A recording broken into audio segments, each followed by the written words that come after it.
नमस्कार दोस्तों, बहुत बहुत स्वागत है आपका स्टडी हिंदी यूट्यूब चैनल में। दोस्तों, उत्तर प्रदेश पुलिस जो यूपीएसआई भर्ती चल रही है उसके मूल विधि, संविधान और सामान्य ज्ञान के लगातार प्रश्नों के लेके आ रहा हूँ, जो कि आपके 40 प्रश्न के आएंगे। एंड दोस्तों, इसमें हम लोग 2000 प्रश्नों की सीरीज को कंटिन्यू किए हैं। इसका भाग 2 है। डेली बेसिस पे आपको ये पार्ट आपको अवेलेबल हो रहे हैं और आपको अच्छा भी लग रहा है, रिस्पांस बहुत अच्छा था। तो इसी तरह आप लोग सपोर्ट करते रहिए, वीडियो को लाइक शेयर करते रहिए। अगर आप चैनल पर नए हैं तो यूपीएसआई की कंप्लीट प्रिपरेशन इस चैनल के माध्यम से होने वाली है, तो आप फटाफट चैनल को सब्सक्राइब कर लीजिएगा। पहला क्वेश्चन देखिए आपके सामने है। क्वेश्चन नंबर 1, शब्द भेदिया लेन देन, जिसको हम लोग बोलते हैं इनसाइडर ट्रेनिंग, इन सभी ऑप्शनों दोस्तों किससे संबंधित है? देखिए, ये क्वेश्चन आपके परीक्षा में पूछा जा चुका है बहुत बार। तो देखिए, ऑप्शन नंबर बी यहाँ पे हो जाएगा शेयर बाजार। दोस्तों, इनसाइडर ट्रेनिंग या फिर कह लीजिए भेदिया कारोबार शेयर बाजार से संबंधित है जब कंपनी के मैनेजमेंट से जुड़ा कोई व्यक्ति, मतलब अपने कंपनी के अंदरूनी जानकारी होने पर उसके आधार पर शेयर की खरीद और बेचकर गलत तरीके से मुनाफा कमाता है, उसको हम लोग क्या बोलते हैं? उसको बोलते हैं इनसाइडर ट्रेनिंग। बहुत इंपॉर्टेंट है। इसी के लिए देखिए एक कानून आया, सेबी को बनाया गया। आपको पता है security and exchange board of India, Ajay Tyagi जिसके हेड हैं। देखिए 1992 से इनसाइडर ट्रेडिंग जो है एक तरीके के अपराध माना जाता है। अगला क्वेश्चन देखिए, वायसराय की कार्यकारिणी परिषद में नियुक्त पहले भारतीय कौन थे? दोस्तों, तो यू हैव 4 ऑप्शंस। आपको देखिए यहाँ पे वल्लभ भाई पटेल नहीं, वायसराय है, तो ऑप्शन नंबर सी हमेशा याद रखेंगे, सत्येंद्र प्रसाद सिन्हा। वायसराय की कार्यकारिणी परिषद ब्रिटिश भारत सरकार की कैबिनेट थी, जिसके अध्यक्ष भारत के गवर्नर जनरल होते थे। सत्येंद्र प्रसाद सिन्हा वायसराय की एक जो कार्यकारिणी परिषद थी उसके पहले भारतीय थे जिनको नियुक्त किया गया था। मोस्ट इंपॉर्टेंट याद रखेंगे।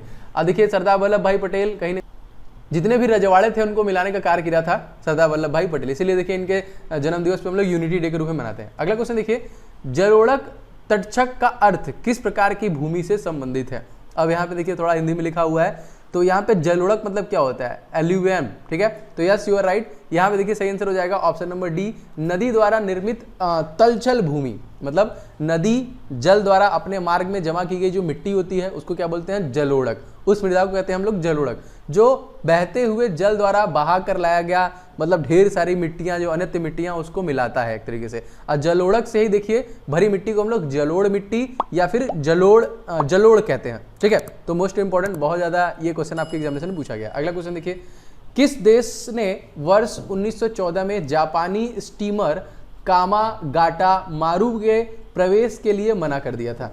तो ये स्टीमर है जापानी 1914 में। देखिए ऑप्शन नंबर यहाँ पे सही डायरेक्ट आंसर देखिए बताता हूँ, ऑप्शन नंबर सी कनाडा।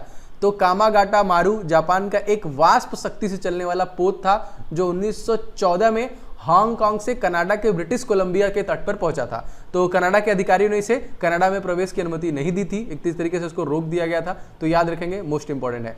आगे बढ़ते हैं क्वेश्चन में। निम्नलिखित में से कौन सा दीर्घकालिक विकास और हमारे विश्व को बदलने के लिए अग्रणी सिद्ध हो सकता है? तो ये इन सभी ऑप्शनों को पहले आप लोग ध्यान से पढ़िए। ऑप्शन नंबर सी हमको सबसे सही आंसर लग रहा है, यही आंसर भी होगा। औद्योगिकरण और आधारभूत संरचना संबंधी विकास, उपलब्ध जितने भी विकल्प हैं दीर्घकालिक, मतलब दीर्घकालिक विकास हमारे विश्व के बदलने में ऑप्शन नंबर सी कहीं ना कहीं हम अग्रणी सिद्ध कर सकते हैं इसको। अगला देखिए, भारतीय वन सेवा के कैडरों को या फिर के नियंत्रक प्राधिकरण वर्णित विकल्पों में से कौन सा है? वन सेवा, ठीक है। क्वेश्चन को ध्यान से पढ़ा करिए तो आपको समझ में आने लगेगा। तो वन सेवा लिखा है, तो आप ऑप्शन नंबर सी देखिए, पर्यावरण वन एवं जलवायु परिवर्तन मंत्रालय। तो जितने भी भारतीय प्रशासनिक सेवा, भारतीय पुलिस सेवा के साथ साथ आपका IFS, आपने नाम सुना होगा, IFS बोले तो भारतीय वन सेना, फॉरेस्ट सिक्योरिटी है। 3 अखिल भारतीय सेवाओं में से एक है। भारतीय वन सेवा अखिल भारतीय सेवा अधिनियम 1951, मैं आपको इसी तरह डिटेल बताता चलूंगा। 1951 के अंतर्गत 1966 में अस्तित्व आया था। कब आया था? 1966 में आया था। उसके बाद वैसे देखा जाए तो थोड़ा पुराना अस्तित्व है इसका, अंग्रेजों के समय पे। तो मोस्ट इंपॉर्टेंट, अब देखिए अगर आपसे पूछा जाएगा कि भारतीय वन सेवा कैडरों का नियंत्रण प्राधिकरण जो है ये पर्यावरण वन जलवायु परिवर्तन मंत्रालय से है, तो ऑप्शन नंबर सी राइट। अगला देखिए, कौन से वर्ष में संसद के दोनों सदनों की स्थापना हुई? भाई अच्छा क्वेश्चन है, बहुत इंपॉर्टेंट, मैं बताऊंगा इसके बारे में भी। तो यहाँ पे देखिए option number B 1952 is the right answer. Most important, इसके आगे आप 25 अक्टूबर लगा लीजिए। 25 अक्टूबर 1951 से लेके 21 फरवरी 1952 तक पहले आम चुनाव के पश्चात 17 अप्रैल 1952 को सर्वप्रथम लोकसभा का गठन हुआ था, जबकि सभा का जो प्रथम सत्र था वो 13 मई, ये भी आप लोग लिख लीजिएगा, 13 मई 1952 को आरंभ किया गया था। और देखिए 3 अप्रैल 1952 को पहली बार गठित की गई, जबकि राज्यसभा की पहली बैठक 13 मई 1952 को की गई। तो याद रखेंगे दोनों सदनों को अगर स्पष्ट रूप से देखा जाएगा तो 1952 में स्थापित किया गया था। अगला देखिए ये मेरे द्वारा एवन स्टडी हिंदी के द्वारा दोस्तों बनाया गया बहुत ही बेहतरीन ई बुक है जो कि आपके जीके के 70 से ज़्यादा टॉपिक को कवर करता है। अगर आप एस्पायरेंट हैं यूपीएसआई के लिए, यूपी ट्रिपल एससी के लिए, UPP, Uttar Pradesh police, bank, CGL, GD, CHSL, MTS सभी एग्जाम्स के लिए मोस्ट इंपॉर्टेंट है दोस्तों। जितने भी टीसीएस लेवल क्वेश्चन या फिर जितने भी जीके के टॉपिक बनते हैं उन सभी टॉपिक को एक सिंगल ई बुक में डाल दिया गया है। ये ई बुक पीडीएफ आप लोग ले लीजिएगा, बहुत ज्यादा आपको फायदा करेगा और आप सारे टॉपिक को रट जाइए। आप देख सकते हैं सारे टॉपिक यहाँ मेंशन किए गए हैं जो एकदम एग्जाम ओरिएंटेड और बहुत मेहनत से इसको बनाया गया है, ढूंढ के एक सिंगल ई बुक में डाला गया है। तो आप इसको ले सकते हैं, इसका लिंक डिस्क्रिप्शन बॉक्स में है। बहुत सारे स्टूडेंट्स ने लिया, उनका रिस्पॉन्स काफी अच्छा था, बोले सर एकदम बेहतरीन है। तो आप भी जरूर ले लीजिएगा, 100% आपको फायदा होगा और एकदम स्पेशली ये स्टडी हिंदी के द्वारा ही बनाया गया। तो ले लीजिएगा, लिंक डिस्क्रिप्शन बॉक्स में इसका डाल दूंगा। अगला क्वेश्चन देखिए, किसके सुझाव पर राष्ट्रपति किसी राज्य के राज्यपाल को नियुक्त करते हैं? तो किसका वो सुझाव होता है इन सभी ऑप्शनों में से?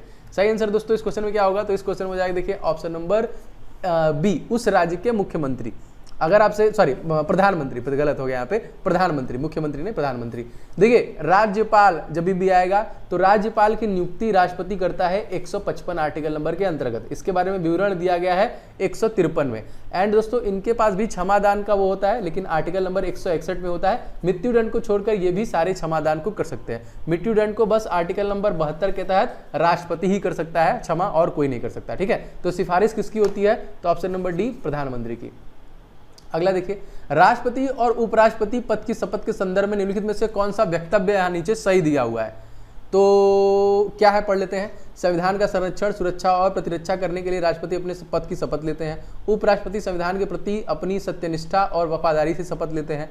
जी हाँ, ए और बी दोनों यहाँ पे क्वेश्चन का आंसर सही हो जाएगा। ठीक है, मोस्ट इंपॉर्टेंट। देखिए राष्ट्रपति का जो शपथ है वो है आर्टिकल नंबर 60 में, राष्ट्रपति आर्टिकल नंबर 52 में, राष्ट्रपति का इलेक्शन आर्टिकल नंबर 54 में, पुनः इलेक्शन आर्टिकल नंबर 7 में। वो जो शपथ लेते हैं वो 57 में पुनः इलेक्शन, एंड 60 में जो शपथ लेते हैं, 61 में उन पर जो महाभियोग चलाया जाता है, एंड 72 में जो वो क्षमादान करते हैं। अगला देखिए, डैश एक प्रकार का मैलवेयर है जो आपके कंप्यूटर पर विज्ञापन दिखाता है। वो कौन सा दोस्तों है? देखिए इसको ऐड, विज्ञापन मतलब ऐड हो गया, तो ऑप्शन देखिए एडवेयर लिखा हुआ है, तो डी इज राइट। एडवेयर एक प्रकार का मेलवेयर होता है जो लगातार आपके कंप्यूटर में विज्ञापन दिखाने का काम करता है। अगला, इनमें से कौन सा विषय राज्य सूची के अंतर्गत आता है? अच्छा, ऑप्शन देखिए आपको समझ में आने लगेगा।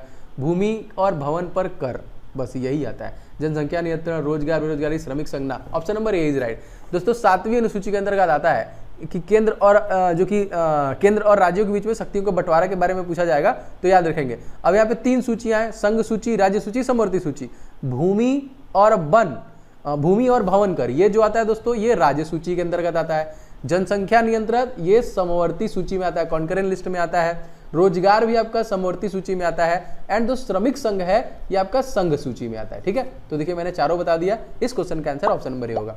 दोस्तों आप लोग प्लीज इस वीडियो को अगर आपने अभी तक लाइक नहीं किया तो लाइक कीजिएगा, क्योंकि मैं लगातार यूपीएसआई के इंपॉर्टेंट सारी क्लासेस आपके लिए पहुंचाऊंगा। हिंदी के भी एंड रीजनिंग मैथ के भी क्लासेस बहुत जल्द आपको मिलेंगी। ठीक है, तो चैनल पे नए होंगे तो चैनल सब्सक्राइब कर लीजिएगा और लगातार आपको क्लासेस के नोटिफिकेशन मिलते रहेंगे। आज का दूसरा भाग है, आगे बढ़ते हैं।